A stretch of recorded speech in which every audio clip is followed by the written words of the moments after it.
lui convient. L'actualité aussi de la semaine est émaillée par l'arrestation de Bougane Gueye Dany fee ne ca Bakel nga xam ne le 30 lay jàkkaarloo procureur Bougane Gueye est-ce que bokkoon ko ñi nga xalaat ni il a été provocateur, il est victime vraiment ci li nga xam ne mooy ses agissements, wala da nga gis ni c'est comme ni ñu ko waxee ses militants ñoom wala ses souteneurs di ne arrestation politique la.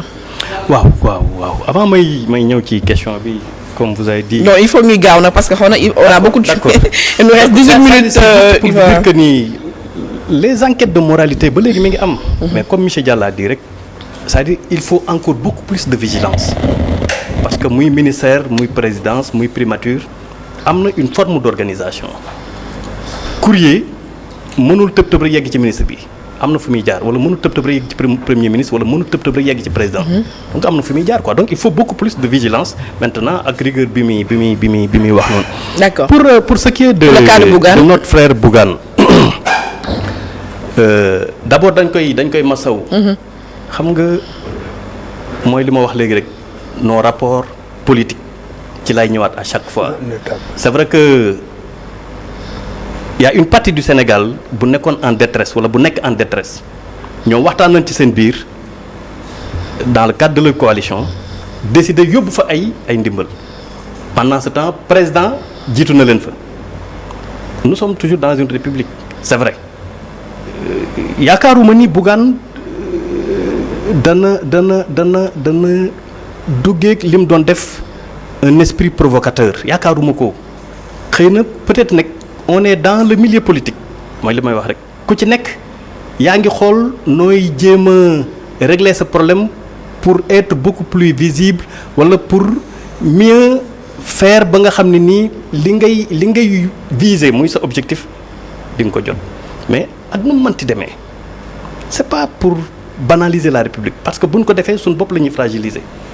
On est dans une République, on a des institutions et la clé de voûte des institutions demeure plus que jamais le président de la République. Donc on lui voue un très très très grand respect. Loolu moom buñ ko deful rek suñu bopp la ñu newal doole. Mais je pense que ni ces genres d'incidents compte tenu fi Sénégal jógee wax nga ko léegi 2020 jàpp 2021 ba 2024 liñ traversé ci ay soubresauts politiques. wala politico-sociaux wax dëgg yàlla après toute cette peine après tout ce temps tey war nañu mën a xool bu incident yi amee de manière stratégique nun koy gérer ba nga xam ne nii sérieusement fii ñu yegg si duñ fa yegg duñ fa yegg c'était gérable, la situation était gérable à un moment donné. Bon, mais ñoom it comme ils étaient déjà en délégation, ils ont voulu forcer ce qui n'est pas républicain, ce qui n'est pas citoyen bu ñu waxante dëgg. Mais tamit de l'autre côté parce que image yu ñu fi gisoon la à un moment donné pendant que le PASTEF était dans l'opposition parce que comparaison boobu la ñuy def mais je dis que ni bu fekkante ni bii aujourd'hui le PASTEF vu toute l'injustice qu'il a subie du temps de l'ancien régime te yàlla def na mu accéder au pouvoir war nañ mën a def de sorte que image yu rafetoon yooyu nga xam ne nii dafa yàqoon dafa gàkkaloon suñu démocratie image yooyu ñu koy moytu aussi aujourd'hui mais maintenant situation bi am na on exprime toute notre compassion au frère Bougane Gueye Dany et puis di ñaan aussi la justice mu xool comment prendre en charge cette question parce que c'est pas n'importe qui mu gën a clémente daal pour le mercredi le 30 ñu bàyyi ko très bien c'est pas n'importe qui comme wax mais est-ce qu'il est conscient que vraiment Bougane acteur politique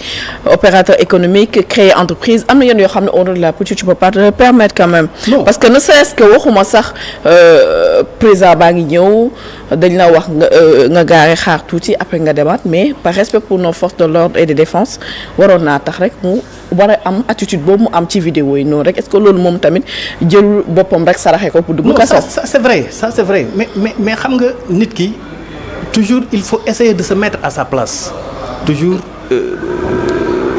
pour essayer de le comprendre c'est pas une raison pour mu doxalee ni mu doxalee mais je dis que ni c'était gérable juste là.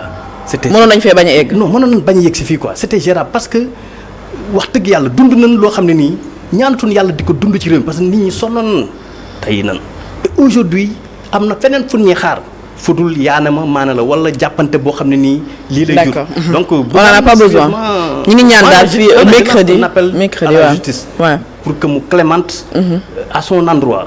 et puis ñun ñëpp aussi mu servir ñu de leçon et au premier chef moom Bougane parce que dans 48 heures wax nga ko la campagne va dimanche et c'est un candidat. donc et c'est pas n'importe quel candidat donc vraiment pour ñu gën a moytu rek luy gàkkal suñ démocratie donc je lance cet appel à la classe politique. ci semaine bi aussi Déthié Fall quitté na la coalition Sàmm Sa Kàddu il a été reçu par le premier ministre Ousmane Sonko mu nekk lu soulever aussi tollé sur la place publique coow lu rëy rëy nee nañ le moment choisi ñu ngi doon prône rupture di wax ni je veux pas dire de transhumance mais moment bu mu choisir ñu bari di ko décrier nee nañ dafa nekk benn coup de poignard si doo waa coalition Sàmm Sa Kàddu est-ce que rupture bi ñu doon prôné ci li nga xam ne mu ni transhumance finalement avec l'affaire de Déthié Fall dañoo mel ni dak promesse électorale comme la Wade mu ko doon wax la promesse électorale n'engage que ceux qui y croient. oui bon ñun ñëpp ñoo ko dundandoo muy l'affaire Déthié ak le président wala le premier ministre Ousmane Sonko seen retrouvailles man foofu je vous fais une révélation peut-être du ñëpp sax laa ko wax madame Diop man faruma ak le premier ministre Ousmane Sonko wala président Ousmane Sonko du PASTEF man faruma ak président Déthié Fall mais seen ànd bu rafetoon tax na à un moment donné j'ai pensé que ni ñaar ñi dañu war a retrouver wu et au mois de juillet à ma demande j'ai été voir Déthié il m'a très très bien reçu chez lui au Mamel tey laa koy soog di wax te li xew nii laa doon jéem a xool ñoom nan lañ war a mën def ba retrouver wu mais je me disais que c'est à Ousmane le premier ministre ou le président de PASTEF moom moo war a xam ni tey Ousmane bi nekkoon ci opposition bi ak Ousmane tey bi dootuñ benn sa àndandooy dëmb yi war nga leen mën a ménager xool ñi ngi ci war a mën a récupérer waat nga récupérer leen parce que li ñuy xaar ci yow rëy na te aucune force n'est de trop. man loolu laa ci jublu woon sérieusement peut-être nag moment bi mën nañ ci discuter ci moment bi retrouvaille bi amee ak xew-xew bi parce que liste yi pare nañ investir nañ ko ci benn liste à la 5e place nit ñi commencé di waajal campagne bi et c'est pendant ce temps que le retrouvaille bi am. moment bi moo gênant quoi mais man sérieusement bu ñu ko defoon un peu avant du ma gêner parce que man personnellement j'ai dit que ni cette retrouvaille c'est un sujet d'intérêt national et Ousmane Sonko qui est premier ministre président de PASTEF moom moo war a xool tey toutes ces forces yi nga xam ne nii depuis 2022 et un peu avant àndoon na dans le cadre de Yewwi vraiment mu xool ñim ci war a mën a àndaat ak mu ànd cela ne veut pas dire que ni dañuy théoriser la transhumance non mais dafa am loo xam ne nii aussi c'est une réalité mooy que ni vous avez porté un combat à un moment donné tey ba yàlla indi lii war ngeen mën a cheminer ensemble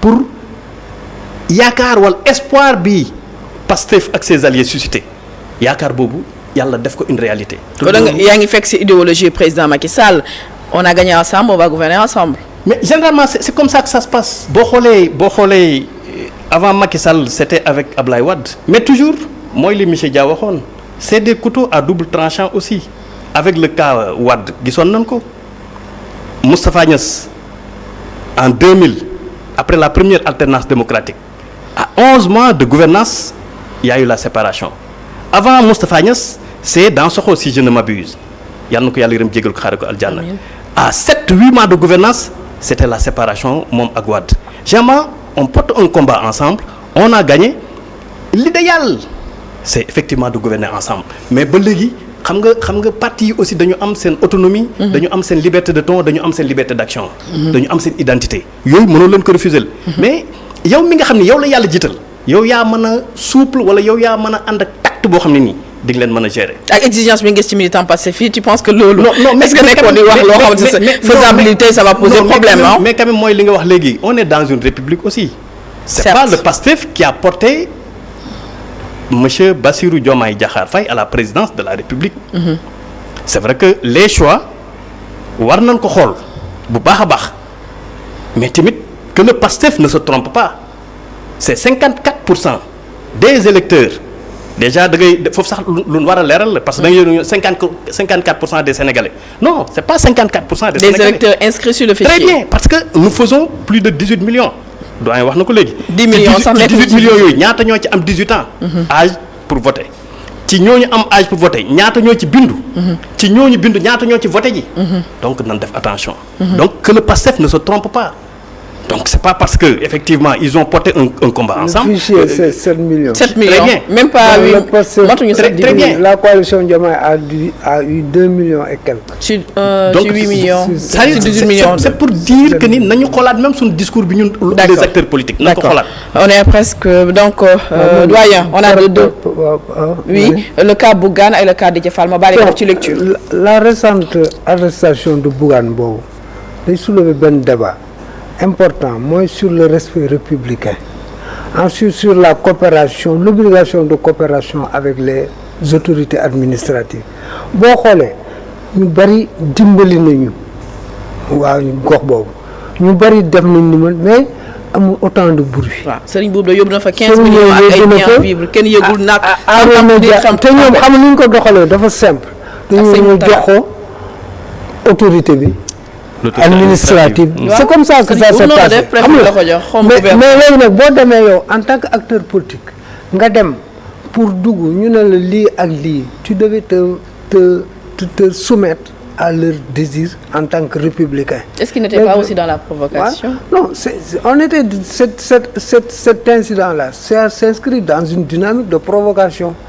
Qu'on le dise ou qu'on le dise pas, c'est ça en réalité. Et les acteurs politiques aussi, la femme du Newwood, ils cherchaient une aubaine. Parce que Bougane, c'est un acteur politique.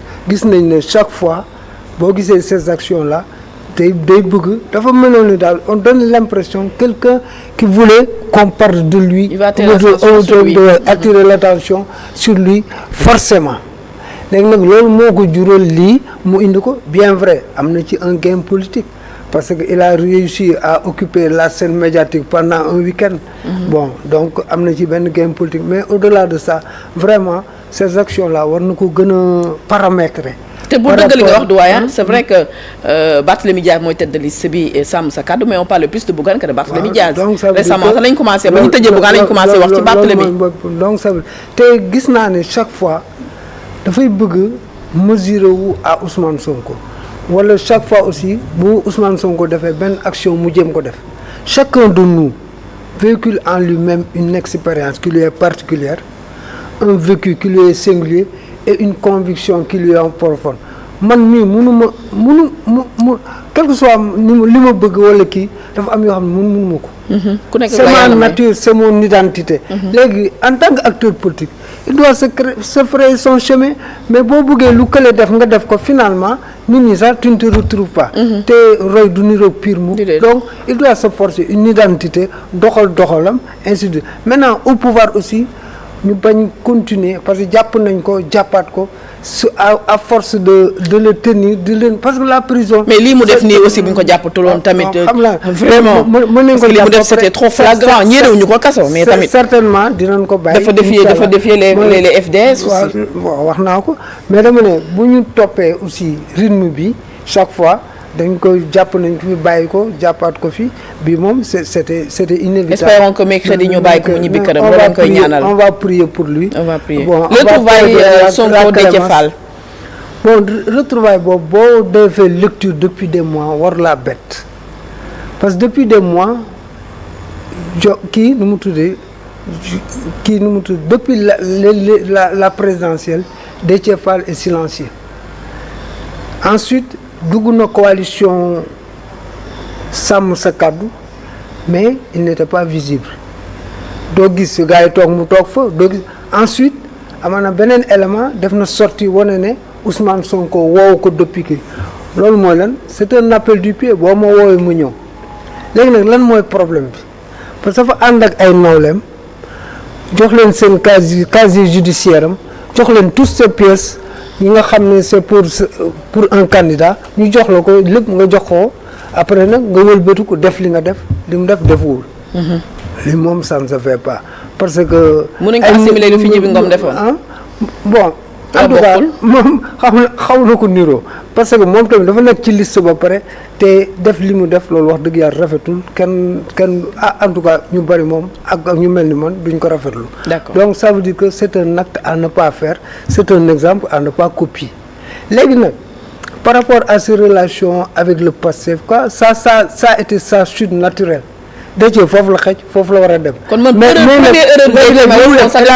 commis une erreur politique laquelle mooy s'engager dans un combat pour lequel tu n'étais pas prêt dugg ci benn match ba pare boo xam ne xam nga jëw ñu jox la ci feuille de match bi nga bind ci sa tour ba pare te leer na ne doo jouer te dara jotu la donc ça loolu moom wax dëgg yàlla loolu moom kenn mënu ko rafetlu ko te gis nañ mi ngi commencé law Ablaye Dièye DG de l'AIBD a fait la même chose dem ci liste ñoom Amadou Ba ba mu naq mu ne moom xamul nu muy def Macky Sall Néné Fatoumata Tall aussi def na va et vient donc yooyu yëpp il faut qu'on moralise la politique jëm ko enrobé d'un manteau d'éthique parce que li gën a grave ci réew mi mooy gars yi dañ la koy wax mooy politique amul demul ci yàlla demul àllaaxira fii la àdduna la c'est grave musiba gënu koo rëy nga jël seen mbir exclure ci yàlla mbiru àdduna la c'est un drame D'accord. ensuite ñu ne la les promesses n'engagent que ceux qui y croient Maître Abdoulaye Wade dafa doon wax